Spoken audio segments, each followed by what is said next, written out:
And so it's easy to just say, yo, all right, let me just, I don't want to have these conversations anymore. Let me just go and just do this thing Correct. so that people don't think this way about me, so that people don't have this view of me, right? What we spoke about And I success. think to hear too, it's you have to know, like if we were to really like start with something, you have to Mhm, know what it is you want, right? Like what it is you really want to accomplish in your own mhm. life. I remember this one time, I think we had just moved to West Virginia, and everyone's getting a job, and I'm feeling the pressure now to get a You job. had moved to West Virginia with your family. Yeah, but Yeah. I didn't, what they were recommending, I didn't want to. I, again, look, I'm not against working at McDonald's, you know, even Mhm. Best Buy. I just knew that whatever it is I was going to do, it had to make sense for where I was going. So I had just gotten into tech, and I just knew that if it didn't align with what I wanted for my life and where I saw myself 5 to 10 years from that point, I wasn't doing it. So I got a lot of flack from that. Like, okay, you too good to go work here. And I was like, well, it doesn't align with what I want to do with my life. So yeah, who cares? Yeah. Yeah, That is, and that's a difficult decision to make and conversation to pressure, have, especially when you lots don't of have no pressure. money. Yep. You And I didn't have any when you money.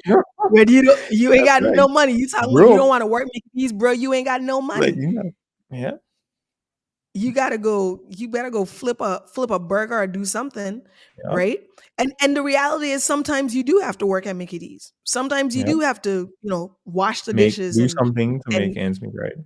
and do something to make ends meet. But the point you made is important, that you have to know where you want to be 10, 15, 20, 30 years down the road. You have to, step one when you're getting this advice from other people is really to start with knowing who it is you are and what it is you want for your life, where it is you want your life to go. Like being very, very clear on what your goals are, what your dream is, Yeah. what your life looks like. I even asked my nieces that question. To my and I said, hey, like, so tell me, like, what do you want for your life? Like, just close your eyes and just like talk it out to me. What do you want to do? Where do you want to live? What experiences do you want to have? You have to have a very specific vision for your life, because when people are coming to you with advice, like, you can just easily filter it through, well, does this match the vision I have for my life or does it not? All right. And so I You would know? say that would be like the first step. You have to know yourself and your goals and where you want to go. For the second step, I would say you have to assess like the source of the information. Like, is a Mhm. person who is communicating this to me someone that, one, I respect, that is doing something that's very similar to what it is I want to do, and are they Right. successful in that area? What Yeah. are your thoughts on Yeah. that? Well, this is where a lot of people go wrong. And we've spoken about this, where all advice is not good advice. And Correct. the older you get, the more complex that becomes, because you're dealing with people who, they're older than you and maybe you've respected them for a long time, but it doesn't change the fact that the advice they're giving you is probably crap advice. Like, it's not advice that you just take willy-nilly. And so having the, like, discernment is the word. When Right. we Right. pray, every prayer we pray for discernment. we First we thing. thank Right. God, we're gratitude, all that, but we pray for discernment. I'm not even praying for money. You can hold the money, God, give me discernment. I want to be able to see things.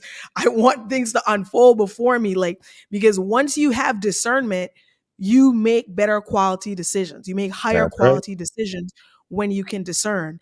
And so having the discernment to, you're hearing this advice, but to look at the person that is sharing the advice and to say, well, you know what, let me think about this. Like, well, what's their life story? What are some of the Hmm. decisions they've made? If I could trade places with them tomorrow, would I? Correct. You know, what how it does, is their dream consistent with the dream that I have for myself? And that's why I said it's difficult, because sometimes you're doing this and it's people who you have respected for a very long time, and it doesn't mean that you disrespect them, but you have to know, like we talk about it all the time, like if you're trying to get into, let's say, athletics, right? You want to be this top performing athlete. There's a basketball player, let's use that, that's a hot thing, a lot of young boys want to be basketball players, right? There's a formula for that. You don't just get up and just be that. There's a formula to become that. And so, are you taking advice from the person who's studying to be an accountant? I mean, they can help you with your money, but are you taking the advice from them on how to get into the NBA? Or are you taking the advice from someone who has either walked your path, or coached someone along your path, or mentored someone along your path? Because Who just was because in the NBA, right? or who was in the NBA. Yeah. So Who is or who it's was in the NBA, right? yeah, yeah, yeah. So and it's obvious when you think of these very big things, like being in the NBA, and I don't know, being a whatever, a big singer or something, or owning a multi-million-dollar business, whatever it is. It's easy to see how obvious that is, but it's a lot harder when maybe your dream isn't to make millions or to impact people, but it's still your dream. It's still your idea. And you still have to look at the people who are giving you advice and filter their advice through through a lens of discernment. Correct. Yeah. And note, remembering all the time, hey, this is not malicious advice. Most of the time, 9 out of 10 times, in my experience, it's not malicious advice at all. It is just, it's just their opinion, and they, many people just want to share their opinion. Yeah. Yeah.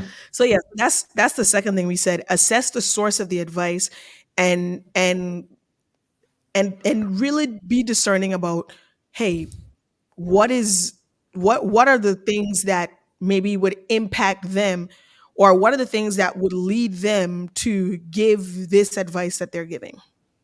Right. And we consume a lot of information daily. Like, I can't Mhm, remember what the statistic is, but if you love mhm, social media, that's like 7 gigs of additional data that you've downloaded into your brain. And mhm, so it's everything that you see, everything that you hear. And if you're like us, we follow a lot of like motivational and like business mhm. people in our field who are doing the exact same thing like us, are on a similar path. Yeah. And sometimes some things you hear and it's just like, okay, I understand that, and then you just filter, you accept what is being said, you respect it just based on what they've done, but you only need to, you filter through what it is you want to apply to your actual life based on your current circumstances. Yeah. That is such a great point, you know, that it's the filtering. Like, you have to, okay, I'm gonna take this and I'm gonna keep this. Sometimes you could keep all of that. Doesn't mean that I don't like you. It just means that I'm not taking advice from you on this particular thing because it doesn't align with my circumstance. And we do And that not all just the that, time. it's sometimes it could just be like, okay, my situation isn't your situation. Whatever benefits are okay, we like to use the monopoly analogy, the cards, Mhm. right? Yeah. Cards, we play a lot of cards. The cards I have in my hand are completely different to yours, and so I have to use what I have to my advantage, right? Yeah. And so maybe you have a similar card. Great, I'll take that advice and I will make it work. Mhm. Yeah. Yeah. We speak about that. And I mean, we don't play Monopoly in our household anymore. But No, no, we don't. We don't. sure. We'll save that Why for don't what, another what? podcast episode. But but but the Monopoly analogy is a good one, because everybody starts on a Monopoly board, but depending on the die that you roll, which is life, depending on the life that God has given you, you're playing a completely different game. And so you have to make different moves. You have to Right. leverage different opportunities. You have to play a different game to win, you know, Yep. and to ensure that you are in a high leverage situation based on the hand that you have been dealt, based on the game that you are playing, based on your circumstances.